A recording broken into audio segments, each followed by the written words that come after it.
ceasefire itu kan harus ada agreement kedua belah pihak ya. Yang namanya ceasefire baik permanen ataupun tidak, itu harus ada kesepakatan dari pihak Hamas sendiri dan juga dari pihak Israel. Kalau melihat dari apa yang diinginkan oleh Hamas, ini cukup berat. Karena tidak mungkin Israel akan menarik pasukannya dari Gaza. Jadi berdasarkan apa yang disepakati oleh Donald Trump dan Netanyahu, sepertinya saya menganalisis atau melihat bahwa kedua orang ini memang ada planning untuk Gaza untuk membersihkan. Jadi memang untuk mereka menyebutnya istilah rebuild begitu ya. Jadi membangun kembali. Artinya memang ingin membangun Gaza itu secara baru. Jadi saya tidak melihat ada indikasi bahwa memang Israel akan menyepakati kalau sampai ditarik semuanya. Kalau tawanan mungkin bisa. Dua belah pihak bisa ada win-win solution. Artinya berapa orang dari Hamas yang dilepas, berapa orang dari Israel. Seperti yang sudah-sudah based on history, itu mereka akhirnya sepakat kalau tentang tawanan. Tapi kalau menarik dalam waktu cepat, semua pasukan Israel dari Gaza itu tidak mungkin rasanya Mbak Vena. Karena apa? Tujuan Hamas untuk membersihkan, untuk Israel keluar dari Gaza berbeda dengan tujuan Israel untuk menguasai Gaza. Saya melihat ada dua nih Israel terhadap Gaza itu. Satu, dia memang ingin mengokupasi kembali. Dua, ingin mengganti rezim yang ada di Gaza. Karena Gaza ini berdasarkan election antara Fatah dengan Hamas, pemenangnya itu kan Hamas. Hamas itu partai, ini yang sering tidak sampai pesan ini kepada publik Indonesia ya. Jadi Hamas itu adalah partai, Fatah partai, mereka election, Fatah itu disupport oleh Israel, begitu ya. Sementara pemenangnya Hamas. Makanya kenapa sekarang Israel misalnya membombardir habis Gaza, karena mereka melihat bahwa itu satu paket dengan Hamas. Walaupun secara nurani, secara rasa kemanusiaan kita terlukai. Karena sudah 60.000 itu bukan perang namanya. Kalau sudah 60.000 meninggal, kejahatan manusia. Itu betul-betul genocide itu Mbak, betul-betul dihabisi etnis ini. Dan kita harus bersuara.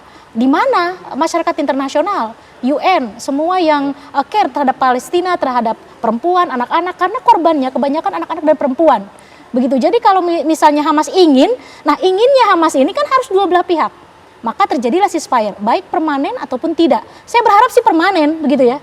Permanen ceasefire ini jangan hanya 60 hari, kemudian dihabisi total, begitu. Jadi dalam hal ini saya melihat bahwa kedua belah pihak harus ada mediator. Harus ada mediator untuk memediasi konflik antara Hamas dengan Israel ini. Ya walaupun Amerika Serikat itu bukan mediator saya pikir, karena jelas dia ada di pihak mana secara politik internasional. Jadi saya belum ada melihat indikasi, terutama ya yang tadi Mbak Vena sebutkan mengenai penarikan pasukan. Karena memang mereka ingin rebuild itu tadi, ingin membangun kembali Gaza, ingin mengeluarkan orang-orangnya, bahkan ingin mengokupasi Gaza dan mengubah sistem politik. Bisa jadi ada dua, bisa mengambil Fatah untuk menjadi pemerintahan di sana. Kemudian bisa jadi juga mengganti orangnya secara keseluruhan. Makanya kan dihabisi begitu. Nah ini yang saya kritisi. Di mana peran dunia internasional, masyarakat internasional, non-state aktor di sini dalam arti bukan negara seperti UN, seperti opini publik, seperti demonya di Amerika, demonya di Eropa, itu nothing. Saya melihatnya begitu. Lama-kelamaan saya melihat kok tidak ada artinya, hanya di sosmed, hanya mereka teriak, hanya mereka demonstrasi, mana hasilnya? Israel perlahan tapi pasti menghabisi semua masyarakat sipil di Gaza. Sayangnya begitu. Jadi saya melihat bahwa solusinya harus ada state aktor. Negara yang punya dominasi kuat untuk bisa melakukan ceasefire ini secara permanen, bahkan menuju two state solution, jangan sampai one state solution ya. Karena memang itu yang diinginkan oleh Netanyahu rezim. Satu negara. Satu negara, iya. Negara yang paling mendominasi. Siapakah? Kalau sekarang kan Amerika Serikat ingin menjadi juru damai, penengah. Tapi ya tadi sudah dikatakan malah berat sebelah mengarah ke Israel. Siapa yang sebetulnya bisa menjadi mediator dalam konflik antara Israel dan juga Hamas ini? Kalau dari sisi mediator, saya kira kita berharap ada negara-negara yang kemudian juga punya kekuatan yang kurang lebih sama gitu ya, yang bisa memainkan peran yang dominan di dalam isu Timur Tengah ini. Jadi misal kita bisa bicara berkaitan dengan bagaimana negara-negara yang besar lainnya, yang terutama yang punya hak veto ya dalam konteks ini ya, yang punya hak veto untuk bisa memiliki sense yang sangat kuat terhadap krisis kemanusiaan yang terjadi di Gaza gitu ya. Menurut saya ini bisa dilakukan gitu ya. Ketimbang main satu aktor menurut saya sulit. Jadi kita harus ada kesamaan, ada koalisi yang kuat gitu ya di antara negara-negara yang punya concern untuk kemudian memainkan peran di dalam penyelesaian Timur Tengah ini. bertumpu pada PBB tadi Mbak Tia sudah sampaikan bagaimana kemudian nyaris kita lihat PBB ini nggak punya kuasa gitu ya. Karena lagi-lagi gimana pun dominasi negara yang kuat ya secara kekuasaan global gitu ya, dikuasai oleh negara-negara terutama Amerika gitu ya, dan ini nggak bisa kita harapkan sedemikian rupa. Sampai hari ini juga kita nggak ngelihat UN sedemikian rupa bergerak gitu ya untuk kemudian menyelesaikan permasalahan di Timur Tengah. Jadi kalau saya lebih melihat mungkin perlu ada koalisi alternatif gitu ya untuk membangun kekuatan beberapa negara. Kalau satu negara saya nggak yakin gitu ya, kalau hanya satu negara, tapi ada beberapa negara. Dalam konteks ini mungkin kita bisa memperkuat, kalau dalam konteks ini ya, kita bisa melihat misalnya bagaimana kemudian membangun jembatan komunikasi antara negara-negara Arab dan negara-negara selatan lainnya gitu ya, untuk bisa membangun komunikasi dengan Israel gitu ya. Jadi kawasan Timur Tengah diperkuat gitu ya komunikasinya, dan kemudian narasi-narasi keadilan dari perspektif Global South. Jadi saya nggak begitu melihat North ini akan, atau negara-negara utara, Amerika dan sekutunya ini pun akan bisa menyelesaikan persoalan ini dengan baik gitu ya. Jadi peran negara-negara lainnya, negara-negara selatan terutama ya, negara-negara yang kemudian punya concern terhadap Timur Tengah, bagaimana kemudian persoalan ini tidak hanya kita bicara soal bukan agama ya, tentunya lebih pada krisis kemanusiaan. Kita melihat ini dalam perspektif bagaimana Global South ya menempatkan isu ini dalam konteks solidaritas kemanusiaan gitu ya. Jadi saya lebih cenderung melihat ini tidak bisa selesai, mediatornya nggak bisa satu negara, tapi sebuah koalisi yang kuat gitu ya, yang kemudian bisa menandingi narasi-narasi yang lebih berbasis pada keadilan dan kemanusiaan gitu ya. Kalau berharap pada PBB, saya nggak yakin, karena seperti kita tahu PBB lahir dari sistem Bretton Woods, negara yang kemudian menguasainya ya negara-negara Amerika, tentu tadi sudah tidak netral ya, dan ini sangat sulit gitu ya.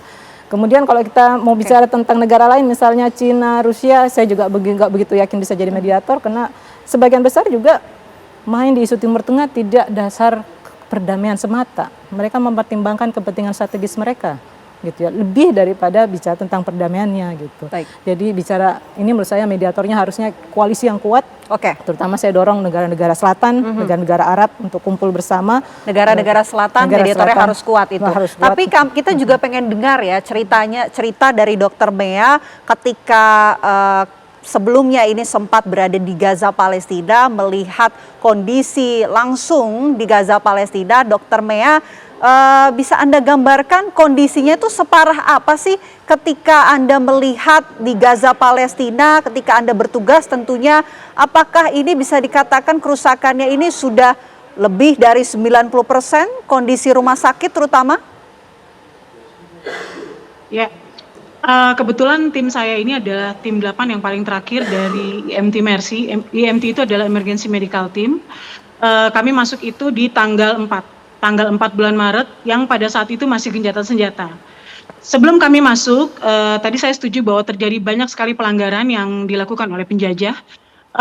Sebelum kami masuk itu 2 hari sebelum masuk, seharusnya masih ada gencatan senjata, tapi itu kemudian dilanggar dengan menutup blokade bantuan kemanusiaan pada tanggal 2. Tanggal 2 Maret itu sudah mulai ditutup bantuan kemanusiaannya. Lalu kemudian kami masih merasakan tuh Mbak gencatan senjata sampai tanggal 17 Maret malam hari. Kami masih merasakan bagaimana rasanya jalan-jalan ke pasar, dan kebetulan memang kami tugasnya di Gaza Utara, tepat di Rumah Sakit Indonesia. Kami masih merasakan itu segala macam hiruk pikuk. Tapi kemudian ada sekitar 3 hari sebelum gencatan senjata di stop oleh Netanyahu, itu ada kameramen yang mereka melakukan drone, mereka menggunakan drone untuk melihat keadaan sekitar di daerah Gaza Utara, tepatnya di daerah Beit Lahia atau Beit Hanun di situ. Kemudian drone-nya diledakkan oleh Israel, dan mobil yang berisikan kameramen itu juga diledakkan, dan mereka syahid, dan itu masuk ke Rumah Sakit Indonesia. Itu pada saat gencatan senjata. Lalu kemudian saat gencatan senjata di stop malam hari, dini hari tepatnya tanggal 1, tanggal 18 Maret itu, yang paling terbesar korbannya, karena selama 8 jam terjadi serangan bom secara terus-menerus, itu kami luar biasa mendengarkan itu dan merasakan bagaimana getaran-getaran yang sangat hebat. Sebanyak hampir 400 yang meninggal akibat serangan dalam 8 jam saat dihentikannya gencatan senjata pada saat 18 Maret dini hari. Kemudian ya, untuk 90% sudah pasti, terutama di daerah Gaza Utara. Kalau kita melihat mungkin film-film horor, itulah yang terjadi sekarang dan ini adalah kisah nyata. Tapi kemudian kalau di daerah, kebetulan kami untuk masuk ke dalam Gaza Utara itu kami harus melewati Gaza Selatan dulu, tepatnya daerah sebelumnya adalah perbatasan Karem Shalom. Habis itu baru kemudian kami masuk melewati menyusuri Gaza Selatan, Khan Yunis, dan karena kebetulan juga memang ada klinik di sana. Lalu kalau daerah Gaza Selatan kita masih bisa melihat pohon-pohon hijau. Tapi mungkin sekitar 60 atau 70% juga sudah hancur. Lalu kemudian kita bergerak ke arah utara yang melalui perbatasan Netzarim. Baik, Dr. Mea. Nanti kita akan melewati itu terus. Ya, akan melewati itu terus nanti ya, itulah kita mulai melihat kehancuran dan mungkin sekarang sudah hampir 100% di Gaza Utara. Kalau Beit Hanun dan Beit Lahia sudah kosong, mungkin tinggal Jabalia dan Gaza City. Baik, Dr. Mea, tentu kami tidak bisa membayangkan Anda menyaksikan langsung kerusakan yang terjadi di Gaza, Palestina. Kami juga ingin tahu sebetulnya tantangan utama seperti apa yang dihadapi oleh para medis ketika menangani pasien dalam kondisi seperti itu. Ditahan nanti, Dr. Mea, kita akan jawab usai jeda. Apa kabar Indonesia Malam akan kembali untuk Anda. Anda kembali menyaksikan Apa Kabar Indonesia Malam. Pertanyaan menggantung saya untuk Dr. Mea. Dr. Mea, singkat saja, tantangan apa yang Anda hadapi ketika menangani pasien di Gaza, Palestina dalam kondisi seperti yang Anda sampaikan, kondisinya sangat rusak parah di sana? Yang pasti sebenarnya sih kami tidak ada tantangan apapun, tapi mungkin bantuan-bantuan staff seperti sarana-sarana obat-obatan dan peralatannya itu yang memang agak sedikit sulit di Gaza pada saat itu. Tapi yang pasti kami hanya meminta agar segera dibuka bantuan kemanusiaan, terutama medis ya. Medik, apalagi sekarang kita sudah dengar bahwa untuk cuci darah, peralatan cuci darah semuanya sudah di stop kegiatannya, itu yang karena akibat dari blokade kemanusiaan ini.